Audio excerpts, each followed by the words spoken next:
You do it right now, without realizing it. Someone sits down next to you on the subway. A stranger walks past you in a narrow hallway.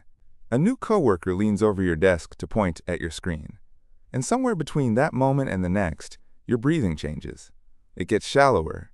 It slows down. Sometimes it stops entirely for a second or two. You didn't decide to do that. You didn't notice you did it. But your body made a calculation so fast, it never reached your conscious mind. The real reason this happens is far stranger than you think. It has nothing to do with politeness. It has nothing to do with anxiety, not entirely. It goes back further than civilization, further than language, further than the first human city or the first human fire. What you're experiencing in that narrow hallway is a survival reflex so old, it predates your species. And understanding it will change the way you read every social interaction you've ever had. Start with what actually happens inside your body when a stranger enters your space. Your autonomic nervous system fires before your conscious brain catches up. The amygdala, that small almond-shaped cluster deep in your brain, is running a constant threat assessment. It is scanning faces. It is tracking movement. It is measuring distance. The moment someone unfamiliar crosses into what researchers call your peripersonal space, roughly the arm's-length bubble surrounding your body, the amygdala sends a quiet alarm, not a scream, just a signal. And one of the first things that signal does is alter your breathing pattern.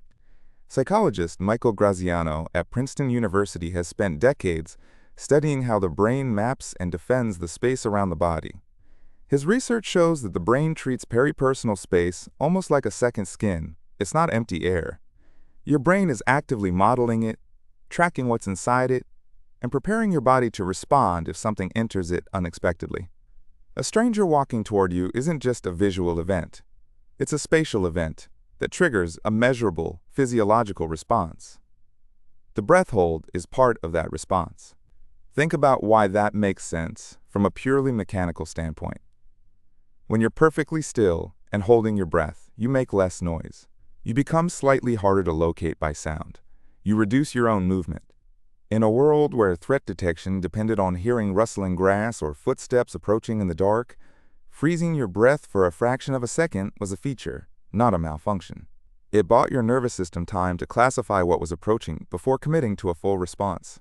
Anthropologist Edward T. Hall coined the term Proxemics in the 1960s to describe the study of how humans use and experience physical space in social interactions. Hall identified 4 distance zones that humans instinctively operate within. Intimate space, from 0 to about 18 inches. Personal space, from 18 inches to 4 feet. Social space, from 4 to 12 feet. And public space, beyond 12 feet. Each zone carries a different physiological signature. As someone moves from your social zone into your personal zone without your permission, your body responds as though the environment itself has changed. Hall's research, conducted across dozens of cultures, showed that the boundaries of these zones are not purely cultural. Yes, the exact distances vary between societies, but the biological response to a stranger entering the inner zones is remarkably consistent across the world. Heart rate elevates slightly. Cortisol levels tick upward, muscle tone increases, and breathing becomes controlled, suppressed, or temporarily suspended. Here's what makes it stranger. You do this even when you are completely safe, even when you know you are safe, even when the stranger is someone your rational mind has already classified as harmless. That's because the system running this calculation is not your rational mind. It's much older. It was built in an era where the distinction between stranger and threat was not always clear, and where being wrong in the wrong direction could cost you everything. Your neocortex, the part of your brain doing your rational thinking, is the newest layer. The amygdala sits underneath it, and it does not wait for permission. Neuroscientist Joseph Ledoux spent years mapping what he called the low road of fear processing. In his research at New York University, Ledoux showed that the amygdala receives sensory information and initiates a stress response before that information has fully reached the cortex for conscious processing. The response happens first. The awareness comes after. This is why you can find yourself tense, breath caught, shoulders pulled in, before you've consciously registered why. The body has already voted. Now apply that to strangers specifically. For almost all of human evolutionary history, your social world was small. A band of hunter-gatherers typically consisted of somewhere between 20 and 50 individuals. Everyone in that group was familiar. Every face, every smell, every voice was known. Strangers, by definition, were not your people. And encounters with people who were not your people carried genuine, life-threatening risk in many contexts: resource competition, territorial conflict, disease vectors that your group had no immunity to. The body learned to treat unfamiliar proximity as a category of threat before any other information came in. Evolutionary psychologist Robin Dunbar, whose work at Oxford produced what is now known as Dunbar's number, suggests that humans are cognitively adapted to maintain stable social relationships with roughly 150 people at any one time. Beyond that number, social complexity exceeds what the primate brain was originally built to manage with ease. Everyone else is effectively a stranger. And that means that every single day, in any city or crowded workplace or school or subway car, you are surrounded almost entirely by people your ancient nervous system is quietly logging as unknown and therefore unverified. The breath hold is one of many signals your body sends to communicate that unverified status. Watch what else happens. Your gaze pattern shifts.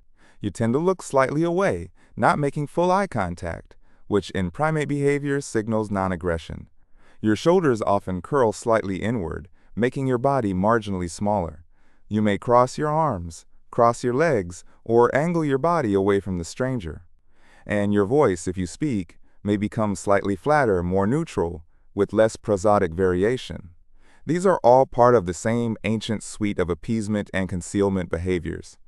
The breath suppression is just the quietest piece. It happens with smell too, and this is the part most people never connect. Your olfactory system, the most evolutionarily ancient of your senses, is doing something simultaneous to all of this. It's sampling the stranger.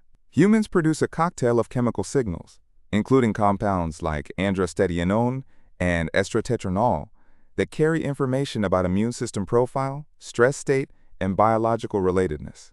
A study published in the journal Chemical Senses, led by researcher Johan Lundström at the Monell Chemical Senses Center in Philadelphia, found that humans can detect stress in other people's sweat, and that this detection triggers a corresponding stress response in the detector.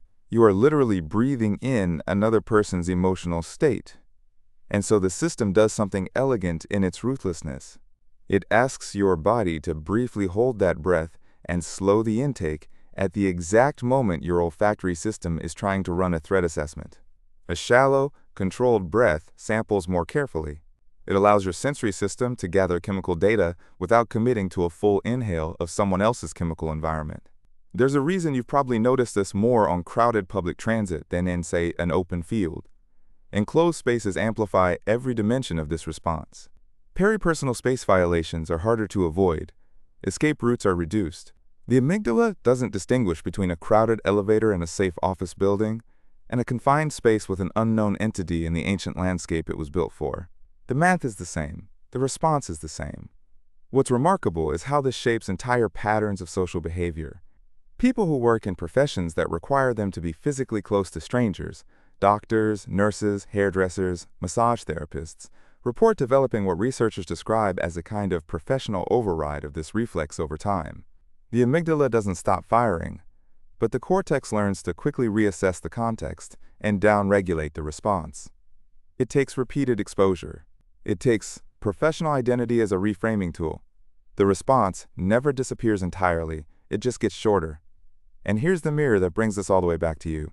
Next time you're in an elevator with a stranger, or standing in a line, or sitting close to someone you don't know on an airplane, pay attention to the space between one breath and the next.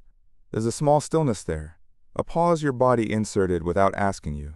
That pause is not anxiety, not rudeness, not social awkwardness. It is a message your nervous system has been sending for hundreds of thousands of years, in every culture, on every continent, in every body that has ever stood close to someone it didn't know. It's your oldest social signal. And it's happening right now, in the half-second gap before your next inhale.